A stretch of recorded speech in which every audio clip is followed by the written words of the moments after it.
Today, we are going to address the racial inequities within the coaching industry. This is going to be a very deep, a very needed conversation. Stay tuned. It is Unsermon with Kat Kim. For those of you that are new to me, it's Kat Kim, spiritual teacher and leadership coach, founder of the School of Divine Confidence. I am the person that's going to help you overcome your fears, blocks, and shame so that you can step into the best version of yourself and truly make a difference. It is Unsermon episode 12 today. We have made it through 12 episodes. Unsermon is where we take a metaphysical exploration. We embark on a metaphysical exploration of God and spirituality. Together, we dismantle, we decondition, we decolonize, we undo, and we unsermon. This is going to be a very powerful conversation. This is not the conversation for all the coaches out there. And I'm guessing that this conversation will probably really trigger a lot of people. But guess what? We're okay with that. We are okay with that. I am so excited because today I have a very special guest on. Lekeshia. Angelique is a diversity and equity inclusion expert. She is an entrepreneur. And the minute that we met, we just gravitated towards each other. And we have a shared experience because we're coming from a very, the same community. And so we have a lot of good things to talk about today. Yeah. Welcome. Thank you so much for having me. I'm so excited to be here. Let us know what you do specifically and how you serve your audience. Yes, so I am a diversity consultant and coach, and I help businesses, both large and small, leverage DE&I to have that competitive edge in their industries, but in doing so, taking the fear and the overwhelm out of actually doing the do, right? Doing it, action is what we do. Yeah. So. Yeah. And I just want to say, like, I want to give you like a special note of gratitude. Like, I see you out there, girl. You are such an ally for the Asian American community. And for someone like me who is Asian American, and now we're experiencing all of this incredible rise in Asian hate crime, and it's really traumatic. When I see my Black and brown brothers and sisters out there, like, rooting for us and standing in solidarity, like, I have no words to express how much that means to me. It's like comforting. It's so comforting. And I see it a lot from my Black and brown brothers and sisters. Those are the people who are DMing me. Those are the people who are messaging me. And it's really interesting because this is the first time I'm kind of experiencing this. And I'm like, where are the white folks at?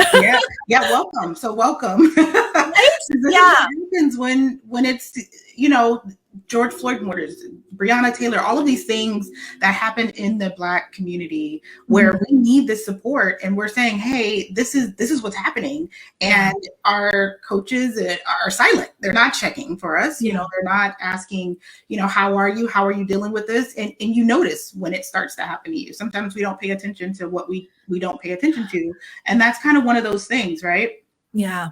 It's really interesting to just, not interesting, but I hate to say it, that now I'm really understanding. I'm feeling it in my bones on a cellular level, what it feels like, how you guys feel, like how it's felt for you for so many years already, right?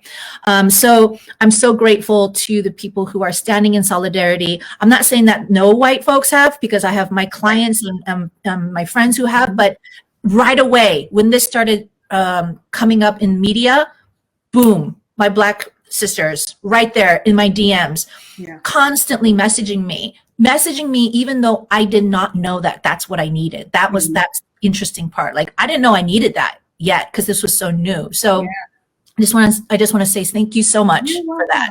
You're welcome. Yeah. And messaging and not expecting a response too, and not taking it personal when you don't respond, because sometimes you just need to know people are there, but you don't need it fixed, or you don't want, to respond and get into it to get any more heavier than it already is. So I love it.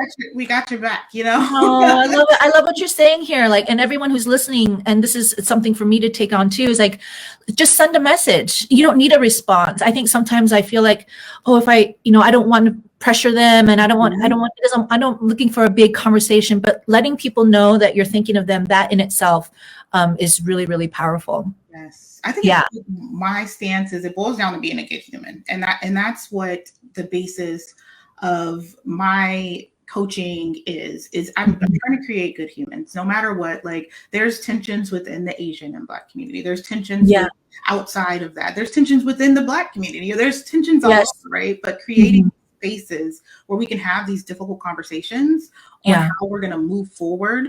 We're not going to sit here and what do they call it? The oppression Olympics. Yeah, who's been done the worst, because if you ask me, let's talk about the Native American experience. Like, that is something that's just under valued in this world. Like, that's where it all begins, right? So we all have this heaviness on us. We all have it, and we all have a common goal, which is to end white supremacy, and the biggest domestic terroristic threat to is white supremacy. So we all have that common goal. All right, this is a great segue. Let's talk about white supremacy within the coaching industry. Let's talk. Let's dig into this, because I think what we're going to talk about today is something that many people have been experiencing, but they don't know yet, or they haven't put words to it yet. So, what do you see is like the overarching theme in the coaching industry as it relates to racial inequities? Mostly, so they scream to take imperfect action, except when it comes to addressing racism and inclusion. When it comes to that, you don't want to touch it with a 10-foot pole, right? I saw a comment that specifically said that don't want to touch some of these things with a 10-foot pole today, because they address them as political and as polarizing. But what they really are me being able to show up as who I am. Yeah. So for them, that looks like being polarizing and political. Which means less money for them. Less money, right? So they're looking at it from, this is going to polarize people. It's going to turn people off. They're not going to be attracted. We can't make the revenue that we want to make. Yeah. But business is politics. But what isn't is human rights. Human rights are not political. They're human rights, So taking the politics out of business is not something that you can do, because your business is a direct representation of yourself, your values. Do you really value people, all people, or just certain people? And when you say things like that, and when you show up that way, that is what it's saying to you in your coaching business, is that I value some people, not all people. And that's not the message. And I don't think it's intentional. And that's another thing with me being, I'm an empath. So I'm able to see both sides of the sphere. And I don't think it's intentional. It's just the way the system has been built for it to be successful and for you to capitalize off of it. And if you go against that grain, then you won't have that success. 100%. I mean, this whole country was built on that fundamental belief that we're going to take and we're going to extract as much as we can from indigenous folks, from the land here, from slave labor, and we're going to build a powerhouse country. That's kind of embedded in our system, right? That's how we operate. So clearly, obviously, that's in the coaching industry as well. What would you say is, you said something really important, that our businesses are a reflection of who we are. We are, yes. A reflection of our values. So I knew that, I always got that, but then I didn't think of it in this way, that if a business is not talking about social justice issues, if that is not at the forefront of their marketing or their messaging, then guess what? Like you're saying, it's not one of their values. It's not, because you cannot remiss. And if I'm your client and I am paying you tons of money to coach me through business, you exclude parts of me that I have to use to show up in my business, then are you really values driven? Do you have those values are you being accountable to them? So are you placing them there because someone said you need a mission statement, you need a vision statement, you need a diversity statement, but are you being accountable to saying that and understanding that you're going to get it wrong? We all say things that we shouldn't say, but when you do that and say, someone sees that you're trying, you're trying to be on this journey to allyship, you're making your way, you're making mistakes, you're showing up imperfect, I have a lot more grace for you than when you have this huge audience and this huge platform and you don't address it, you don't get it right until you get it wrong. and then you're called out, and then you're like, oh, let me go back, and then you use it as a PR event, and you address it as a PR event versus it really being in your core values. Is this really important to you? So in the allyship activation program, that's one of the programs I run for entrepreneurs. We build this foundation. It starts with inside of yourself. Like, is this really what you want to do? Right? I'm not going to drag you on a journey that you don't really want to be on. You need to show up as yourself to have those values feed back into your program. Leadership, what kind of leader are you being if you're not showing up for all of the people in your community? Yeah. Do you think that it's just when you hire a white coach, do you think it's just almost impossible for them to really understand the lived experience, your lived experience? Is it even possible for them to really fully get you and to be able to coach you and meet you where you're at? I say yes to that, right? So if you are open, I have lived my experience. No one else has this experience that I have. No one's lived my life. So it is impossible for me to understand everyone's different nuances to how they were raised and the systems and the beliefs. We do have these core beliefs, right, that we should address, but I am not an expert. So the key to having a successful coaching business and to being inclusive in that business is building a network of people that don't look like you and don't have not walked the walk that you've walked. So that when someone comes and says, I want to start my business, but in my community, like, Black people are not really looked at as a value, and I can say, you know what, I hear you. I understand that. And I know the perfect person that I'm going to bring in to help you get through this block. And then you refer out. So having that network and not refer out to like, oh, I know Lekeshia and she has a program that is going to cost you an additional $10,000 to do this. Like, every time I ask you, like, okay, what about this? I'm LGBTQ. How is that going to affect me in business? And you're like, you know what? I don't know, but I do know someone who's going to charge you an additional $10,000 to walk you through that. Right. So having a network of people that are on your team that you have easy access to for referrals for things like that, like, stuff is still going to pop up. You're going to get somebody that you've never, like, wow, this is the first time this has happened. But having that network of people that don't look like you, because what I see is their networks and who they refer people out to all look the same. They keep using the same people over and over, and that's how they build their authority. Flimsy packages, and they the same repeat package, all the information the same. It's just put in a different container, right? A different person giving the message out. So you have to have a huge network of people. I want to say something about what you were just saying, that about unearned authority, right? Because how does this tie in with unearned authority? How does it tie into unearned authority? Tell us what unearned authority is. You mentioned that earlier. Yeah, so a lot of people know it as white privilege, or it's more common, but it's really unearned authority.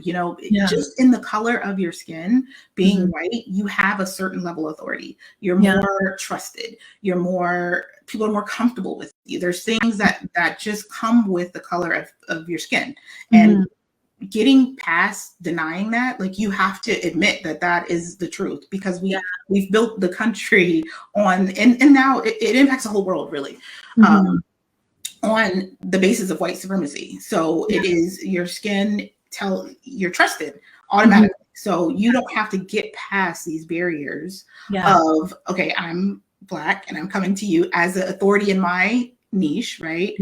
But then as a Black woman, I need to say that I have 2 master's degrees. I went to Cornell University, and then people's ears perk up, like, oh, Cornell, I have to have all of these different qualifiers before I'm listened to as a Black woman, even as a diversity consultant, which is alarming, right?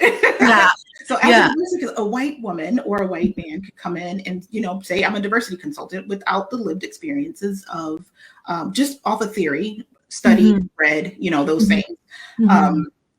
and be more accepted because it's less threatening. You know, it's unpredictable with the stereotypes of, am I going to get an angry Black woman? You know, all of these things that they think, you know, you're, we've been done so wrong. What's going to happen if we let them in type mentality. So if you've never taken, there's these statements that Jane Elliott has on her website. I'll drop it in the comments and take a look at them and think, have you ever done or said these things and not even thought about how damaging and traumatizing they are? Because that's what's happening. They're traumatizing Black and brown people in the coaching industry and not taking into account my whole self. Yeah. So how does this, like for people who are, there's so many coaches in the coaching industry and there's so many business coaches and all of that. So what is it like when a coach is like, let's talk about a coach is telling you to do this and just, you know, push harder or launch this way. And they're not really seeing that, well, we come with different challenges. We have more barriers. Right. And it becomes really, really damaging. It's like it just eats away at your mental health. It does. You know, I know my Black and brown brothers and sisters struggle simply because of the color of their skin. I know myself, I have struggled because I come with money trauma. I come with financial trauma that has been passed down to me for generations. And so then when we're in these coaching programs and they're just like, oh no, it's just your mindset. You just have to do this and do that. And there's no support in there when it comes to this type of thing. Like, tell me what you think about that and what your experience is of that. Man, where do I even begin with that one?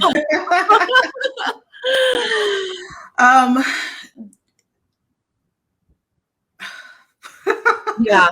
You know, it's so much. It's so damaging having and traumatic, not understanding how trauma affects you in business and how trauma is going to affect how you present your package to people. Like if you're telling me just show up, just show up, just show up.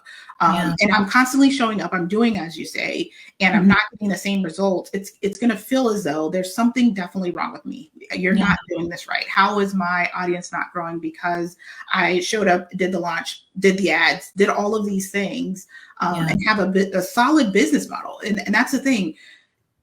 Women coming to me after, you know, having a coaching program, being in a program where they were traumatized, like I have these things, but it didn't work and I'm a failure. And that's the feeling that you get when you fail in some of these programs that were not built for you to succeed in specifically. You know, that's more trauma that's caused. So then you're like, I'm just going to take a break. I'm not going to deal with this. I'm not going to do it. And you put your dreams on hold because you did the thing and it didn't work. And they said if you didn't do it correctly, then it was definitely your fault for it not working, right? So that messaging is coming into play. You didn't do it right. There's something wrong with you. You should have followed the methods. Yeah. But I need extra care, you know, extra resources to account for Facebook's algorithm that says if you put certain words that my Black and brown skin use daily in them, they're going to be at the bottom of the pile, right? They're not going to be seen. They're not going to be visible.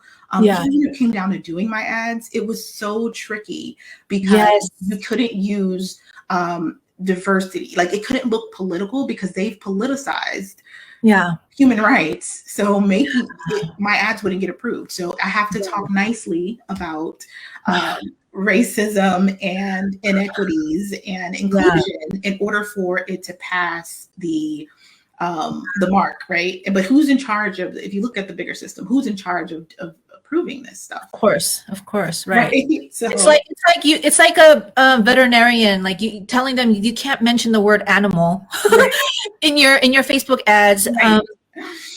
You know, the more you talk, I really see that we are trying to force ourselves to fit into the white narrative and the white way of doing things. And I mean, I knew that, of course, because I speak against the consumer extractive capitalist culture.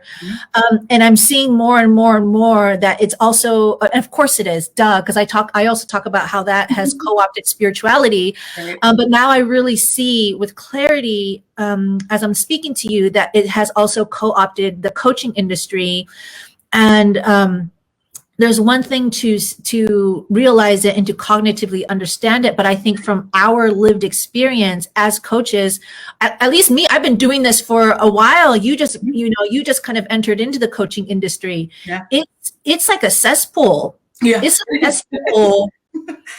And I've been talking about this entire month because there's just a lot of shit that's going on that I don't think is in integrity with being truly in service. Yeah. And it's important that we have these conversations. And the thing is, it happens over and over again. So it's not like you and I have this conversation is the first time that it's been brought up, right? So we see the big people on these big platforms. Everything's figure outable, right? Remember all the drama with her? Everything's figure outable. Maria Forleo, Maria Forleo, the Boss Mom group, purposely being tone deaf and silencing Black and brown communities because you don't want to deal with it. Like you're afraid of what will happen if you actually deal with it. And again, this is business. It's not politics type messaging. Like, I don't care about how this is affecting you in your life. Buy my program and you will either be fine or not. You're still going to give me your money is the messaging that's coming out. Yeah. And I think from our point of view as coaches who invest in these big coaching programs, here's my experience of it. When the last big investment I made, I invested and things really started to erupt, around in our communities. And there was, there was racial violence, there's all these things. And I was like, holy shit, what did I do? Did I just invest in somebody who doesn't care about these issues? Right. Because I'm going to talk about this shit. It's important that I talk about this shit. But did I invest in somebody who's not going to elevate my voice? Not even that. I don't need them to elevate my voice, but did I hire somebody who is going to advise me not to talk about it? And for me, it was this moment of like, what did I just do? I invested thousands of dollars. I just signed this contract. And I found out that I did. It was a bad decision. Yeah. We came to those conclusions at different points in our journey in the same community. But the bottom line is, and what I teach in my program is taking actions with baby steps, constantly doing it though. This is not a one-time event. This is a lifelong journey, and your commitment to diversity, equity, inclusion is a lifelong commitment as well. Like you can't wait until the news posts something and then say, oh, we have to get with your PR team. We need to make a statement. What's the statement going to be? Like, you should naturally be able to speak and say, I don't have the right words, but I'm mourning with you. I'm sorry. What can I do? The ask. We start with the ask. Did you ask your community what they need from you at this time? If you didn't ask, then you failed, right? What do I need from you? Do you need extra sessions of support? What is it that I can do for you to support you through this and your business? Because at the end of the day, you're here to provide a service. I shouldn't have to coach you on how to coach me. Right. Tell us about what that experience was like.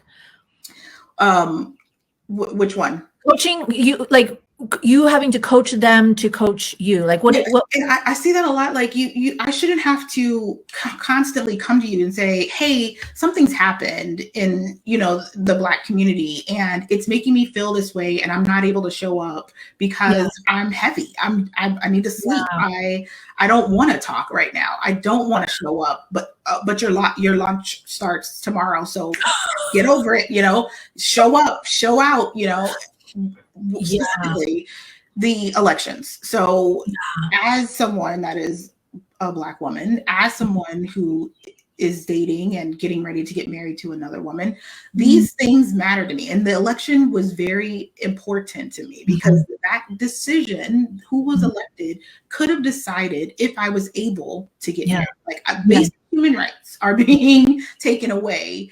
And to say, just don't focus on that. Don't worry about what's going on in politics, is irresponsible.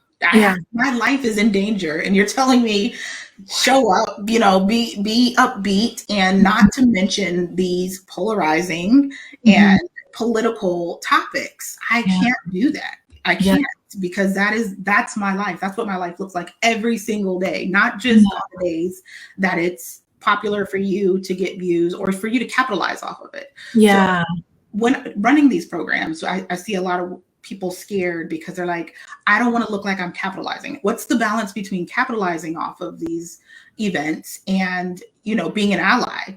And my answer to that is, what are you doing before the events happen? But what if it is your first time? What if this was just your, Tuesday's events was your awakening to say,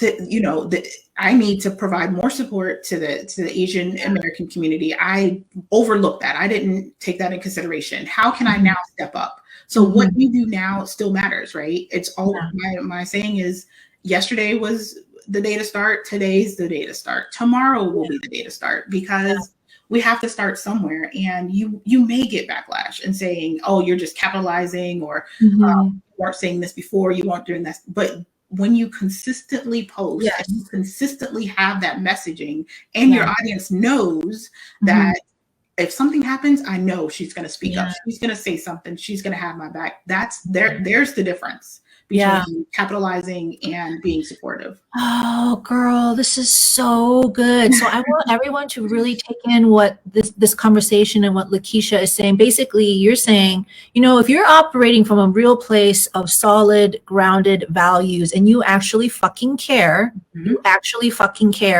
that will be in your messaging, whether you're launching or not. It don't matter. Right. You're going to be talking about the things that matter to you in between launches, before launches, after launches, when you have no money and when you have lots of money, right? Right. You're going to always have people will know in their community, and the people who are not, people that, be like, you just lost me because you got political. Those aren't the people that you want around you in your support network anyway. Those aren't the people that you want to service anyway. You don't want that type of, it can't be all about the money.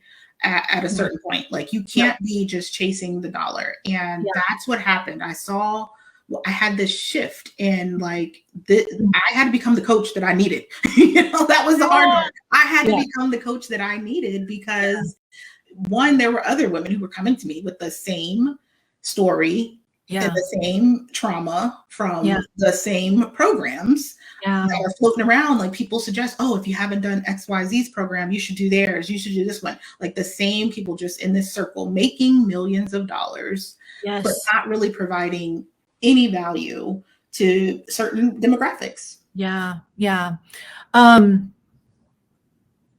was going to say something that slipped my mind, because this is so good. Oh, this is what I was going to say.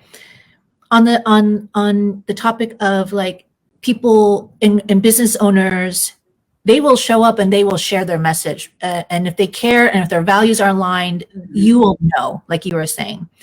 And here's the thing that I want people to really get, as the people who are listening in, is like, get to know who you are investing in. Spend time, follow their Instagrams, their Facebooks, pay attention to what they talk about. And be careful.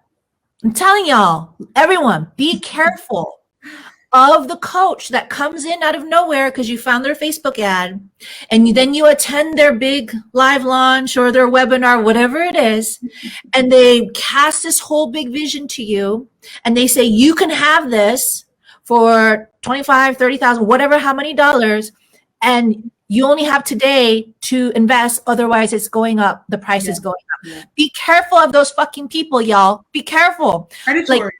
What's that? Predatory. It's predatory. It's predatory, and like, you don't know. Like, what I'm learning from you, Lekeshia, is like, pay attention, like, get to know the people, spend time dating. That's like going on a, I mean, nothing's wrong with a one-night stand, but like, but this is not a one-night stand. Right. This is like, you meet them, you go to bed with them, and you got to stay in bed with them. You got to make sure that your values really align with more than the copy that they got a copywriter to do, right? Is this really who the person is? Because there's the person, and then there's the business, and you show up as someone in between that, right? Because we know that there's psychology behind numbers, there's psychology in our messaging, all of this stuff that we have to account for when we are running businesses in order to make money, right? But you need to get to know the real business model and the person behind the business you're investing in, and if this is their real mission or if they are just doing this to capitalize off of what's going on. So yeah, definitely take a look at what they're saying daily, not just like what it's certain snapshots in time. Yeah. So what other inequity within the coaching industry do you see, or like a pattern that you see that you are really just like, oh, I don't want to be like this with my business? One is the money. Like if I hear have a 5K, 10K month one more time, I swear.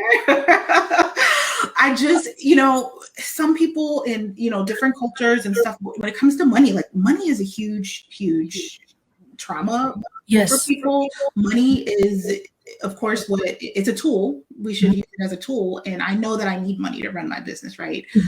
But having money from people who shouldn't give me money, like I know there's certain people, if I have a conversation, we have a discovery call, and you are at concept stage. You're like, I think I want to start this business. I don't know what I have, but this is what I think. And you're like, your $20,000 coaching program, you're like, oh, absolutely, this can work for you.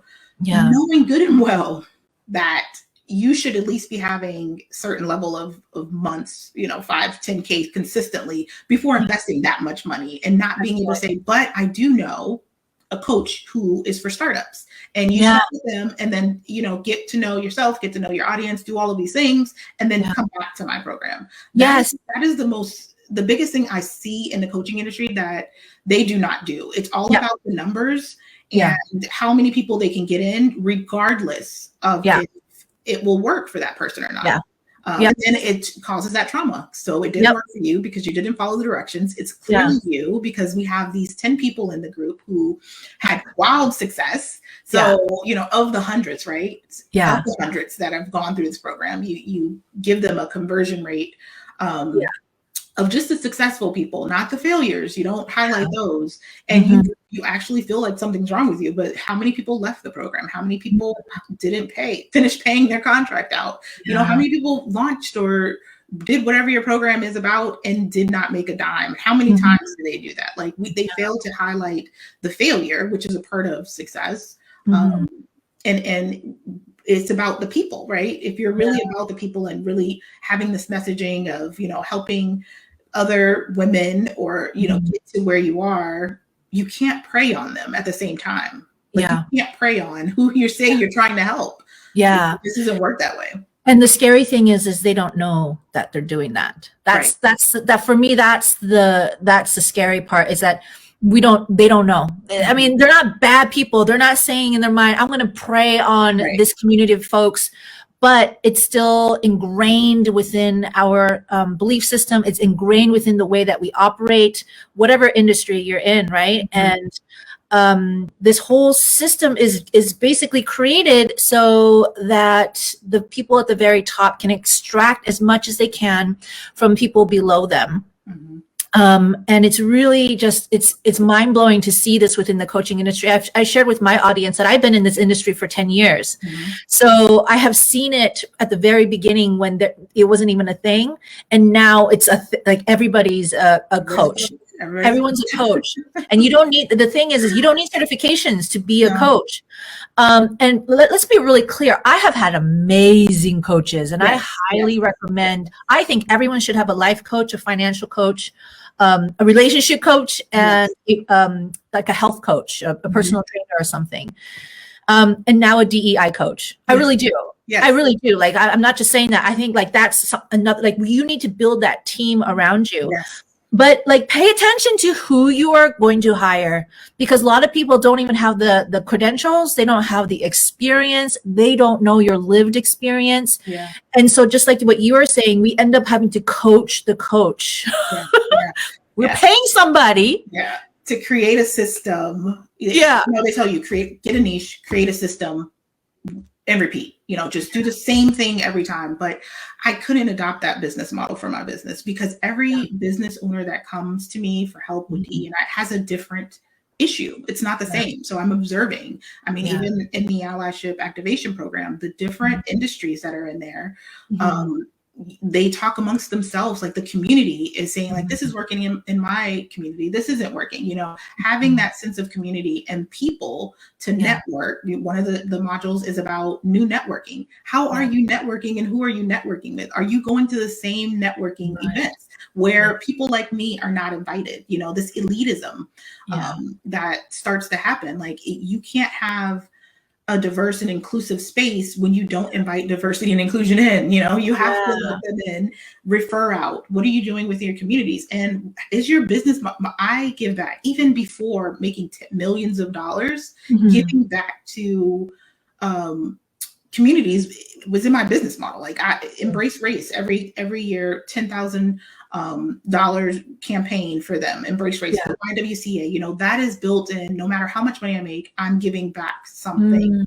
And if you're making money and you're making tons and you're not giving back to the communities, and communities that don't look like you, because sometimes we if your mom had breast cancer, then you want to go with the Breast Cancer Society. You want to do these things that have impact on yourself, stepping outside of yourself. And finding, say you're in the fashion industry, you're like, oh, there's an art school in this underprivileged area, I'm donating there. This has no impact on me whatsoever, but it's going to help this community. Like, finding things outside of yourself is a lot harder. And what I tell them is to be intentional with your journey. Being intentional. There's small things you can do that show that you support communities. There's free. I give them free things that you can do. And then there's, of course, donating tens of thousands of dollars. So, so it's this wide range on your journey of things that you can do to not be a racist. Yeah. Okay, I love it.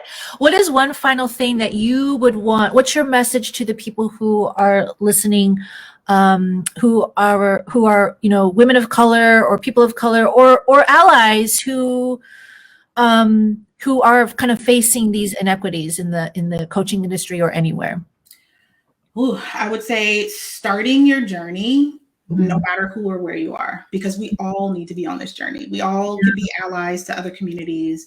We all have a walk, and we all can be of assistance. We all have some level of privilege that we need to leverage to help other people.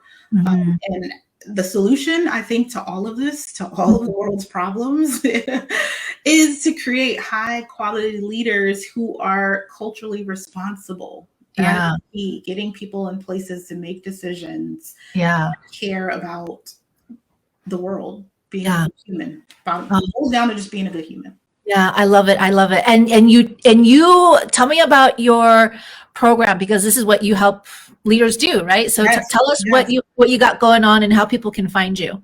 Yeah, so the Allyship Activation Program is a 6-week program where I take entrepreneurs on a journey of allyship, from working on self all the way to, creating diversity statements, your leadership, what type of leader are you, new networking, the SBA, how to leverage diversity suppliers, like all of these things that we don't think about. We start, slow baby steps, and I create that safe space to ask those questions. I'm the one you want to ask these questions to, by the way, not some random person of color that you just feel impelled to ask. I'm that person that you can. I've seen and heard it all. So, we have these candid conversations and work through the tough. It's hard. It's not nice. Yeah. Oh my gosh. Okay, everyone, go check out Lekeshia's program. Follow her on Facebook. Follow her on Instagram. We have the links. This entire month, we have focused on peeling back the curtain behind the coaching industry. Mostly because, and I didn't plan this, it's because I have been going on my own journey of dismantling myself from the kind of extractive consumer capitalist culture. And if you guys are listening, if you haven't listened in from Unsermon number 1, start there, because there's a progression of kind of my journey and how I even got to this. And it's all tied in with extractive capitalism, white supremacy. It's all tied in with money shame and financial trauma. I was just going through that, a month ago, and that all led me to this topic of like, how am I continuing to practice these extractive methods in my business? And what am I going to do to change that? What am I going to do to undo and dismantle these things that are living within me? So for those of you guys that are listening, you might be a coach. You might be practicing this. We're not calling you out as bad people. We're just saying we're calling out the system that we're all kind of wrapped into, and I'm wrapped into it. I'm still working on dismantling it, and it is a journey, like Lekeshia is saying. It is a long-term journey, and we must commit to it. And it's got to be a value of ours that we talk about consistently, not just when it's a hot topic and not just when you're going to make money off of it. So, Lekeshia, thank you so much for being here. Oh my God. I absolutely love being in your presence all the time. We have these conversations. So. Yeah. Likewise. As you were talking about your program, I was thinking, okay, I gotta look into that program. And I know for sure that we will continue to collaborate. And again, I just want to tell you, I'm so grateful for your voice. I see you out there, girl. I see you, Thank you. I see you out there speaking up for the Black community. I see you out there speaking for the Asian community. And once again, I can't express how much that means to me because for the most part, Asian Americans feel like we are unseen, like what we think and what we feel, and even the racism that we've experienced is not as bad as Black folks. So it's like, we'll just not even talk about it. And it doesn't really matter. But so to have you acknowledge our lived experience and to speak up on our behalf, you have no idea what that means. I learn from you. I learn just the way that you show up. I learn how I can show up too. So I'm so grateful. That's the goal. That's the goal. Yeah. So everyone, go back and listen to Unsermons 1 through 12. It's kind of a beautiful kind of episodic journey. We are wrapping up this season. I didn't realize we were going to do seasons, but this will be season 1. And then next month we're going to rerun all of the episodes. We're going to put them on YouTube. We're going to put them on a podcast so that you can listen to them more easily. And then I will be back in May with season 2. You guys have all been so amazing. Thank you for all the love and thank you for all the support. Lekeshia, mwah! Thank you. Love you so much. And y'all will see you guys very soon.